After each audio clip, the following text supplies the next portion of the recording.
Good morning. Thanks for coming. Please take your seats.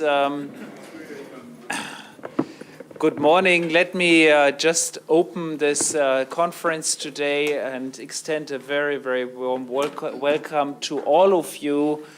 And in particular, let me welcome our friends from Kobe University, with whom we have actually done this conference, I think, already it's the fifth time now? It's the fifth time now, so it's a great pleasure to co-organize this conference with Kobe University. And this time, I think, more topical than ever, namely monetary policy in the age of uncertainty. I think a very good topic, lots of interesting issues we can discuss today. I will not talk about them now, but we will talk about them during the day.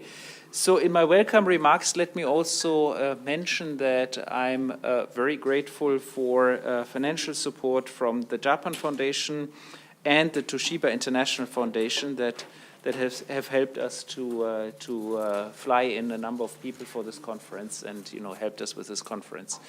So without much further ado, let me give for introductory remarks the floor to Tamotsu Nakamura of Kobe University. Okay, thank you very much for the introduction. Good morning, ladies and gentlemen. I'm Tamotsu Nakamura, currently the Dean of the Graduate School of Economics, Kobe University. It is our great pleasure and honor to have this conference jointly with the Bruegel. This conference has continued for past 4 years. Hence, this conference is the 5th international conference with Bruegel and Kobe University. With the incredible effort in the Bruegel, this conference series has been possible and very successful so far, I believe. Hence, quite naturally, our special thanks should go to the director of Dr. Guntram. Okay, he's sitting next to me. Thank you very much. And the entire team, huh? Of course, we also appreciate every single effort done by the staff here in Bruegel and there in Kobe. This year, very happily, one of our staff members, Ms. Tamami Saeki, is here, or not here? Hopefully sitting. Okay, she's standing, okay. Okay, thank you very much. You are filming. Okay, although many of our staffs are working now in Kobe, thank all of you very much for your excellent job. We also thank the mission of Japan to the European Union for its continuous support to the conference. As he mentioned, we are very grateful for the continued financial assistance from Japan Foundation, the Toshiba International Foundation, the Shizen Research Institute, and the Rokkodai Foundation. The last one is the Alumni Association of our social science colleges. Without their generous support, I cannot be here, one of the delegates of the Kobe University.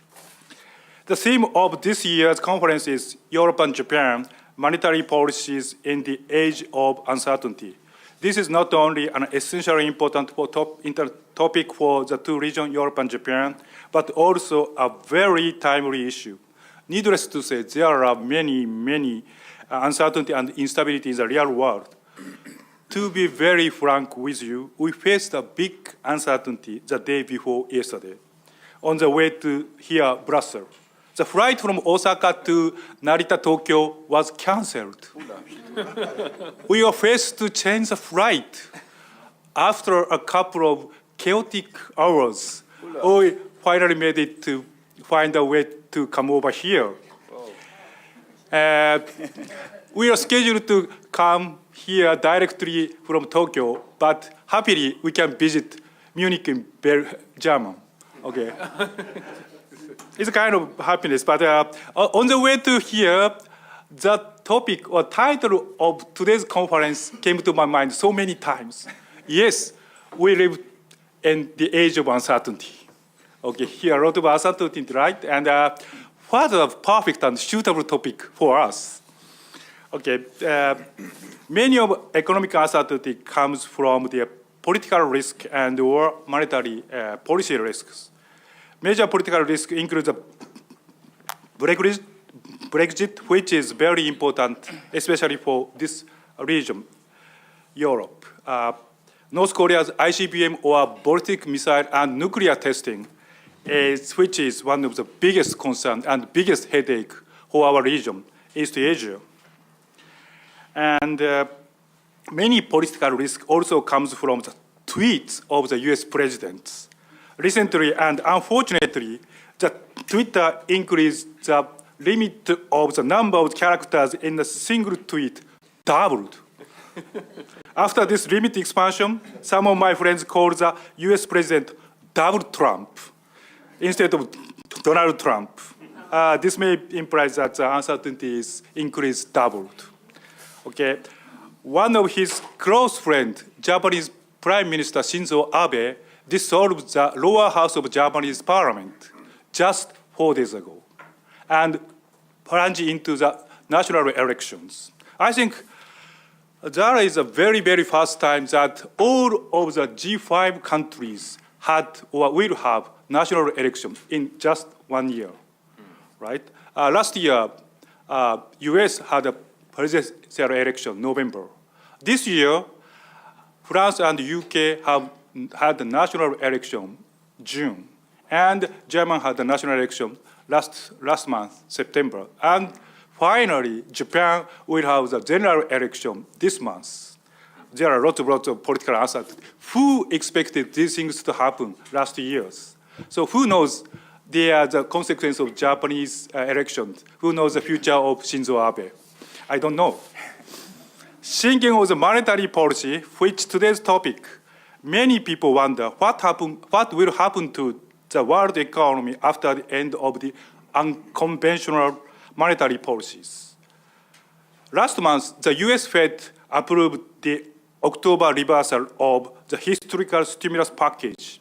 It will begin to roll off its $4.5 trillion US dollar balance sheet portfolio of Treasury and mortgage bonds this month. These impacts are expected not only on the developed economies, but also on the emerging economy as China, India, Russia, and so on. Hence, again, today's topic is very, very timely, and a lot of people cannot wait for this conference to begin. I'm one of them. Although it has not yet begun, I'm pretty sure that the conference will be very, very successful until the end. I really look forward to all the presentations and discussions to come.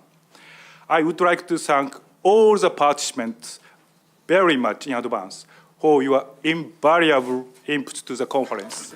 That's all. Thank you very much.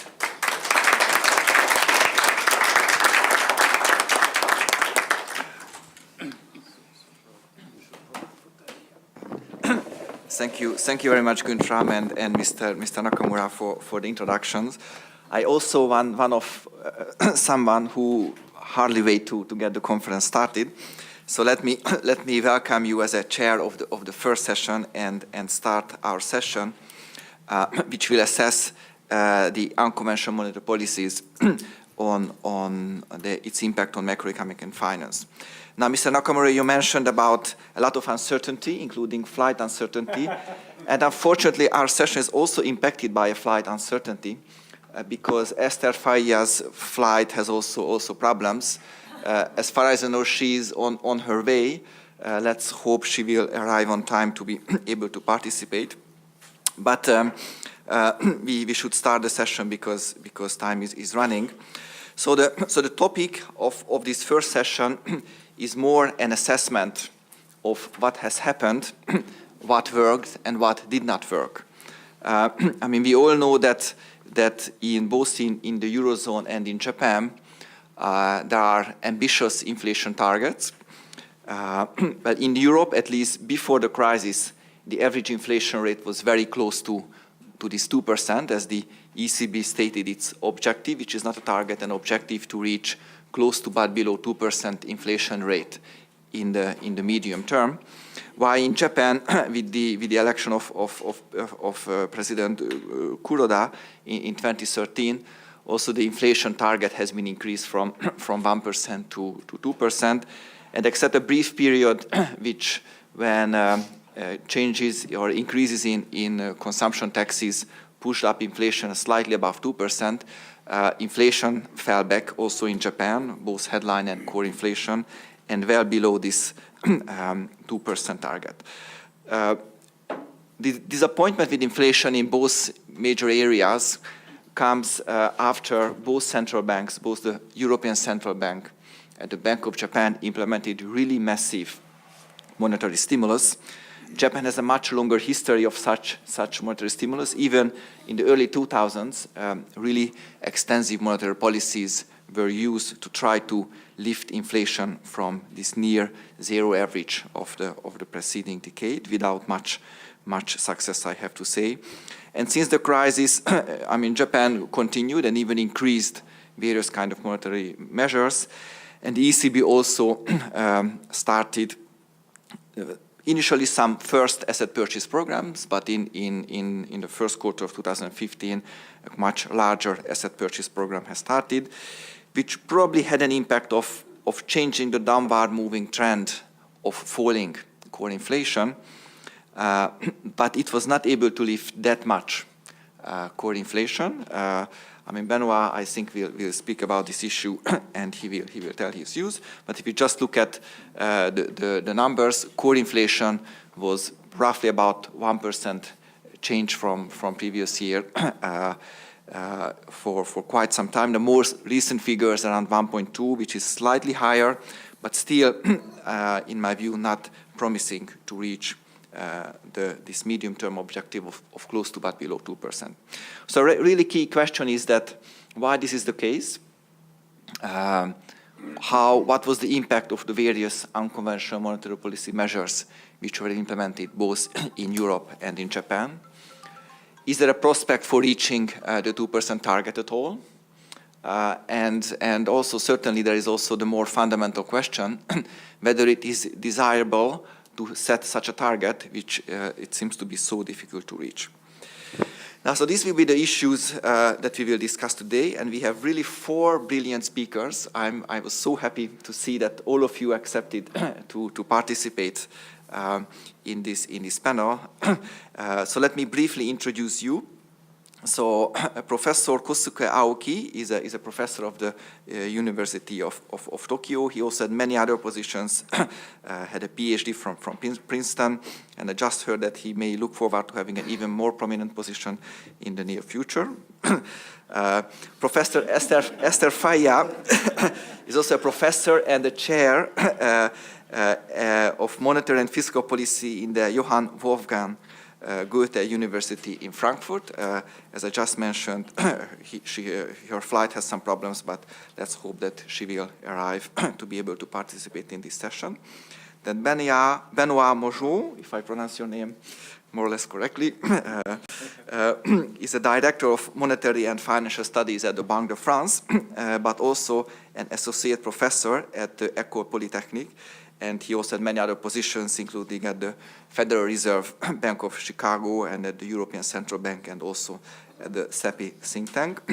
And last but not least, Athanasios Orphanides, who is a very distinguished professor at MIT, and perhaps all of you know, he was also the governor of the Bank of Cyprus from 2007 to 2012, so exactly during the period of the global financial crisis.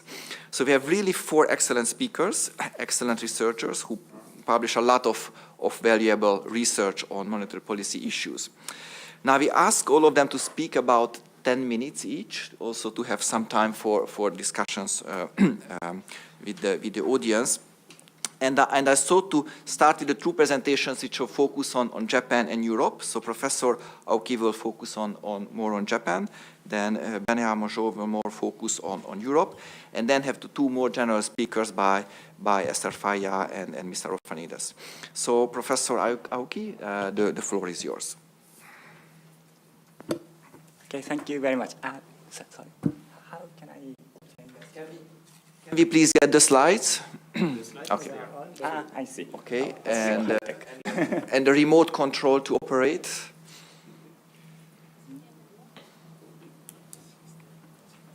Oh.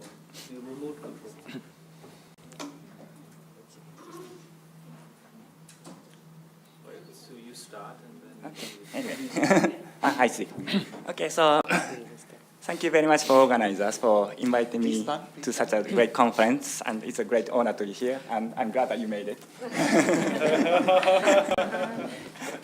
So since I have only 10 minutes, my presentation will focus on two issues, which is unconventional monetary policy and bank lending, and also whether, so as you said, as you asked, whether it is desirable to target 2% inflation. Okay. And since this is the first presentation, let me briefly review the history of Japanese economy back to 1985. And could you move on? Okay. And so next slide, please. Okay. So this is the time series of inflation from 1985 to 2016. Okay. And blue lines are all items, and red lines are inflation excluding food and energy. Okay. And you can see, and also in the bottom, I wrote some recent major negative shocks to the Japanese economy. And as you know, Japan experienced asset price bubbles during the 80s and collapsed during the 90s. And also in 1997, we had banking crisis. So those are colored in red. And events colored in blue are external negative shocks, such as Asian crisis and dot-com bubbles, and global financial crisis and euro area crisis. Okay. So because of the series of those negative shocks, okay. Thank you. So Japan has been experiencing very low inflation for the last 30 years. Okay. And so this one is, the next one is, the computer should be around here. Or here? Here, okay. Okay. So I put a series of monetary policies of the Bank of Japan. Okay. And officially, like many central banks, the Bank of Japan controls the short-term nominal interest rates, starting from official discount rate to overnight call rate. But because of the financial crisis, as you know, the Bank of Japan adopted quantitative easing. Okay? And also, they introduced a zero interest rate and forward guidance in the early 2000s. Okay. And then, even though, because of, unless of those efforts, Japanese inflation didn't pick up, and they kept creating new monetary policy measures, such as comprehensive easing and qualitative and quantitative easing. And finally, they introduced negative interest rates and yield curve control. Okay. And the associated path of the policy rate is this one. Okay. So I'm a monetary economist, and I have been teaching monetary theory in the university. And it's not so easy to tell. It's not so easy to teach the concept of interest rates in Japan because it's not there. But anyway, so this is a series of monetary events in Japan. Okay. And so first, let me talk about unconventional monetary policy and the banking sector, because it is sometimes argued that very, very low interest rates are harmful to the banking sector. Okay. And very low interest rates are mainly driven by forward guidance and various kinds of asset purchases. But some people may concern that this may hurt bank profitability, and that can reduce lending, or that can induce excess risk-taking. Okay. And the question is whether this was happening in Japan. Okay. And what I want to say in this presentation is based on my own research with the other economists at the Bank of Japan and Professor Ono at Chuo University. Okay. And this is a financial condition of the Japanese economy recently. And as you can see, there's a secular decline in the long-term nominal interest rates. And also, okay, so this is bank loan rate and bank lending. And in response to the decline in long-term nominal interest rates, namely the government bonds rate, the lending rate to corporates has been declining too. Okay. And we are using microdata to ask that question. So this is the loans to firms based on microdata. And as you can see, the median loan growth is negative, which means that many firms are not really borrowing from banks. Okay. But the issue is whether this is driven by decrease in demand or decrease in loan supply. And we used microdata to disentangle loan supply and loan demand. And we had the following findings. Okay. And what we can say, so what's going on in Japanese banking sector is if the nominal interest rate, namely the interest rate of the long-term government bonds declined by 1 percentage point, then the banks tend to increase loan supply by 1.6%. So in that sense, if you just control for demand components, you can really see that banks are indeed increasing lending to firms. And also, as some of you may know, Japanese banks have a lot of government bonds. They used to have a lot of government bonds, and the decline in interest rates represents capital gains to them. And that can induce banks to increase lending because capital gains due to government bond holding enhances bank capital. That was a second finding. So in terms of economic significance, well, the effect is modest, but not negligible effects. Okay? And also, in terms of risk-taking, what we found is this bank capital channel is stronger to loans to smaller firms or more leveraged firms or less credit-worthy firms. So banks are increasing risky loans, which means that banks are indeed taking some risks. The question is whether this is good or bad. Because banks I think banks have been criticized by saying that, well, they don't lend to firms, and they only have government bonds. So they are not taking risks. So if you take that position, I think the sign of risk-taking is positive effects of monetary policy. Okay. So that was my first presentation. And the second part is concerned with the desirability of the inflation target, and which is a kind of very difficult question. And as you can see, Japan has never experienced 2% inflation since 1990. Okay? And then the question is, does it really make sense to target the inflation rate, which has never been reached? Okay?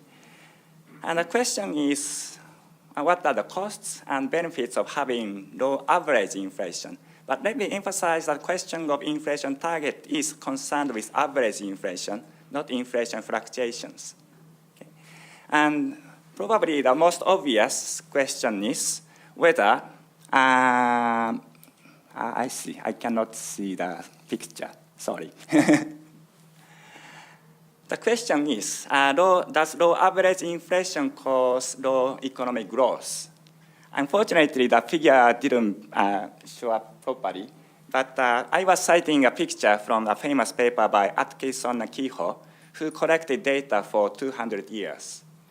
And what they found is there's no correlation between average economic growth and average inflation rate. So this means that low average inflation does not necessarily mean low average growth. Okay. So therefore, from economics point of view, it is not so easy to say, theoretically and empirically, say that low average inflation is bad for economic growth. Okay.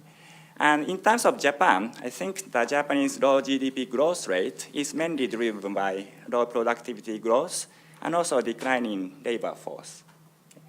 But the remaining question is, then why is it better to target 2% inflation? And textbook macroeconomics points out several reasons for why it is better to target high 2%, or not really 2%, positive inflation. And the famous arguments are upward bias in CPI measure, and zero bound on the nominal interest rates, and downward nominal wage rigidity. And also, another good or bad argument is, well, other people are also targeting 2% inflation, and why not? Okay. And actually, the fourth point is actually not really crazy if you are concerned with nominal exchange rate stability. And in the case of the Japanese economy, the zero lower bound has proven to be a serious constraint. So therefore, it is better to have positive inflation, even though it's not so easy to target. Okay. And then what are the costs? Well, the cost may be, does it really impose some constraints, or does it limit the freedom of choosing monetary policy in response to various economic conditions? And I think in the case of Japan, one of the reasons, well,